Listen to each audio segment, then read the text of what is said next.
Gulshan ২ north সুপারমার্কেটের সামনে ফুটপাত দখলে প্রতিদিনই নতুন নতুন দোকান বসাচ্ছেন ক্ষমতাসীনরা। নর্থ সুপারমার্কেটের আশপাশের সড়ক ও সামনের মাঠে বসানো হয়েছে বেশ কিছু অবৈধ দোকান। এই ফুটপাতের অবৈধ দোকান উচ্ছেদের দাবি জানান গুলশান ২ নর্থ সুপারমার্কেটের সভাপতি ও মুক্তিযোদ্ধা কল্যাণ সংসদের সম্মানিত চেয়ারম্যান বীর মুক্তিযোদ্ধা আলহাজ মোহাম্মদ গোলাম কাদের।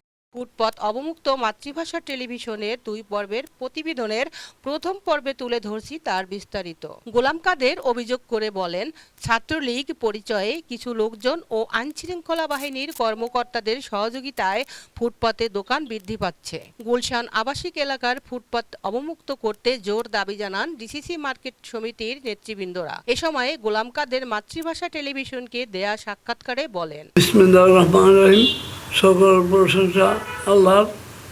আমার নাম বীর মুক্তিযোদ্ধা মোহাম্মদ গোলাম কাদের।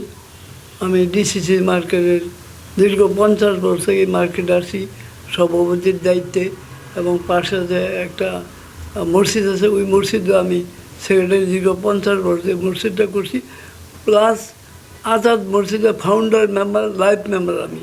ফুটপাথটা আমি অনেকবার আতিক সাহেবকে বলছি এরকম ওই আমাদের এই আইন শৃঙ্খলা সম্বন্ধে ঈদের আগে দিয়ে একটা আইন শৃঙ্খলা মিটিং হয়, ডিসি সাহেব আসে, এই এলাকার যত ওসি সাহেব আছে, পুলিশ কর্মকর্তা সবাই থাকে। ওই মিটিং আমি বলছি যে আমাদের এইটা আমাদের অ্যান্টিক মার্কেটে আশপাশে ফুটপাথ এগুলা ওনারা কথা, ডিসি সাহেব সব আমার কথা দিয়েছিল যে ফুটপাথ থাকবে না। আনিস ভাইয়ের সাথেও আমার ভালো সম্পর্ক আছেন, উনি আসা যাওয়া করে, ওনাকে বিষয়টা জানিয়েছি, উনি বলে থাকবে না।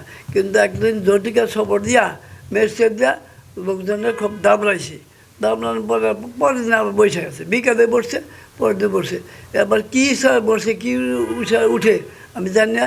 এইটা মনে করে ছাত্রলীগেররা কিছু আছে, আর অন্য আছে, সব ব্যাংকে আমরা জানি কিছু সীমাবদ্ধতা আমাদের আছে। তো মনে করেন যে এগুলো আমরা কমাইতে পারি না। আর আরেকটা পাশে মসজিদ আছে আমাদের মার্কেটে।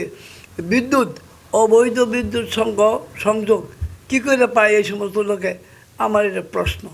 আমরা বিদ্যুৎ দিতে পারি না, বৈধভাবে বিদ্যুৎ লাইন কাটা যায়। এইখানে যে অবৈধভাবে কীভাবে লাইনটা পায়, এবং দেশবাসীর প্রশ্ন, আমি আর্থিকভাবে এই প্রশ্ন রাখতে চাই। আমি ভাঙ্গে বলতে চাই না, আমার সীমাবদ্ধ আছে। আমাদের ছেলেপেলেই করে এটা, কিছু অল্প বয়সী ছেলেপেলে আজকে পার্টির মধ্যে যোগ হয়েছে, এরা সব বুঝে না, এরা কী করতেছে এটা বুঝে না। এরা কিছু লোক জড়িত, আমি ব্যাংকে করছি, আমরা সব বুঝেন, দল ছাড়া হয় না। এবং আমি এইটা বলি, পুলিশের সঙ্গে জড়িত আছে, নাহলে থাকতে পারে না। আমি পুলিশকে বলছি, মেয়রকে বলছি, এবং মনে করেন মাননীয় আমাদের হুমির সাহেব ব্যাপারগুলো জানে, সমস্ত জানার নক্ষত্রের ভিতরে আছে সব, আপনার দেশবাসীও জানে। তিনি আরো বলেন, এই ফুটপাতে দোকানপাট থাকায় যানজট সৃষ্টি হচ্ছে।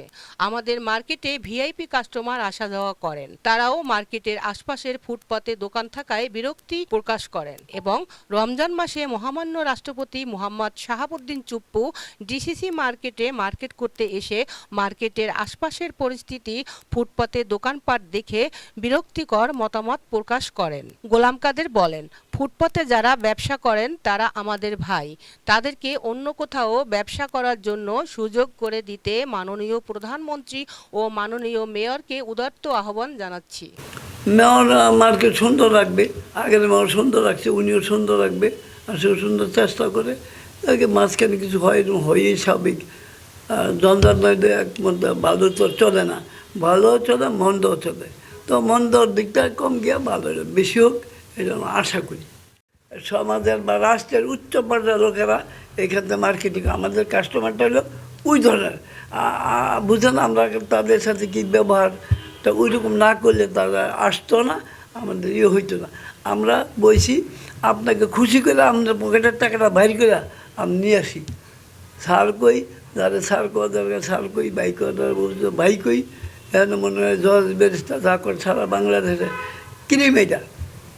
সবাই বলে, আপনারা জানেন যে অ্যান্টিক মার্কেট।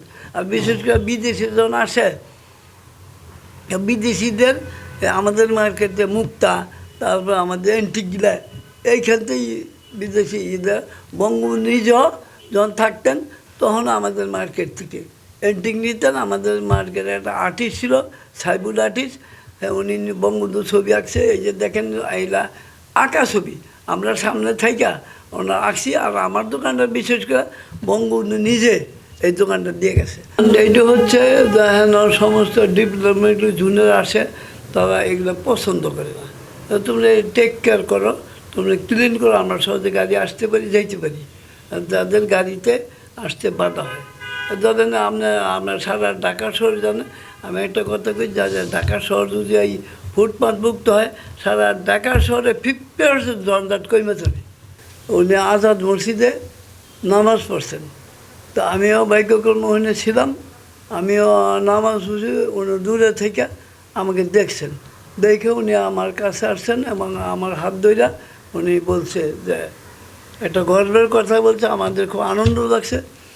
আপনি গোলাম কাদির মুক্ত করছেন বইলা, ওনার নেম হয়েছে চুপ্পু, কয়েছে চুপ্পু আজকে রাষ্ট্রপতি। তো ওইরা আমরা বিদায় দিয়ে দিয়েছি, মসজিদ কমিটি সহ আমরা বিদায় দিয়েছি। উনি আছে উনি আইসে আবার আমাদের এই ডিসিসি মার্কেট ঢুকছেন। ডিসিসি মার্কেট ঢুকার পথে দুই দিকে ফুটপাথ, উনি একটু অসন্তোষ হয়েছে। আমার বাড়ির সময় দুই দিকে ফুট বসছে, এই বর্ষাতে বলছে যে আপনারা এগুলো কিছু করেন না, করেন না। আমি জানতাম না যে উনি আবার আমাদের মার্কেটে আসবেন। উনি আমাদের মার্কেটে ঘুরে ঘুরে দেখছেন।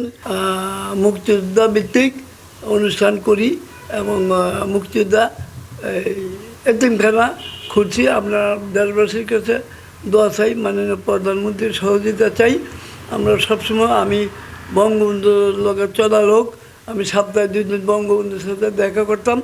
একদিন আমাকে বঙ্গবন্ধু বলে, কিরে তুই আসতাস, তুই তো আমার কাছে কোনো কিছু বলস না, সবাই আসে, চাকরি বাড়ি গাড়ি কত কিছু চাই, তুই তো কিছু বললি না। আমি লিডার, আমি তো বলতে চাইই, আমি বলতে চাই যেদিন আমি আসবো আপনার, হ্যাঁ আমি সারা ঘুমাইতে পারি না। উনি বললো আমি আবার কী করলাম? আপনি কিছু করেন নাই, আমি চিন্তা করি প্রথম ধরি হাতিরা নিব, কিন্তু শেষ যাই যেতে আমি ডিমটা বন্ধ চাই, এদিকে রাত ফুয়ে যায়। আর আপনার কাছে আসলে তো আমার মুখই বন্ধ হয়ে যায়, কিছুই বলতে পারি না। উনি আমার একটা থাপ্পড় দিয়ে এই জায়গায় বললো, যা আজকে তুই যা চাবি তাই পাবি, আমি দিয়ে দিলাম। তিনি আক্ষেপ করে বলেন, সুন্দর ও সুশৃঙ্খলভাবে গুলশান আবাসিক এলাকাবাসীকে চলাচল করতে দেওয়া, ফুটপাত মুক্ত, ভাড়াটে দোকানদারদের সুশৃঙ্খলভাবে ব্যবসা পরিচালনা করা, রাস্তাঘাট পরিষ্কার পরিচ্ছন্ন, অনিয়ম দুর্নীতিমুক্ত গুলশান রাখার দায়িত্ব মাননীয় মেয়র মহোদয়ের। তবে আমরা পূর্বের মেয়র মোহাম্মদ আনিসুল হক এর মতো মাননীয় মেয়র আতিকুর রহমানকেও সুখে দুঃখে পাশে পেতে চাই।